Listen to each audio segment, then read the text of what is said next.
Ako se naslage redovito ne uklanjaju sa zuba, uključujući područje ispod linije desni se mogu nadražiti. Redovito četkanje i čišćenje područja između zuba je neophodno za sprječavanje bolesti desni.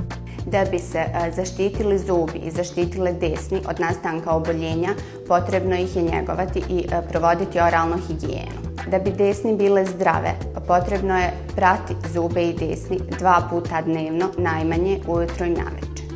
Ukoliko se oralna higijena ne provodi, dolazi do nakupljanja plaka najviše u vratnom dijelu zuba, dakle u onom dijelu gdje se zubno meso pripaja za zub. Potrebno je prati zube najmanje 2 puta dnevno i to ujutro i navečer pred spavanje, čistiti prostore između zuba koncem za zube i interdentalnim četkicama i na kraju usta ispirati vodicom za ispiranje usta.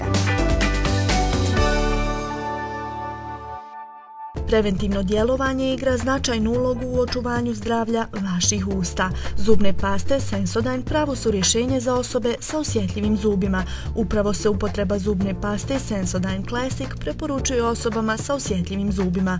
Ova zubna pasta sadrži stroncium hlorid koji dokazano smanjuje osjetljivost zuba. Kod odabira paste za zube neophodno je obratiti pažnju na količinu flora koji se nalazi u njenom sastavu, kako biste pronašli onu čija količina flora odgovara kvalitetu.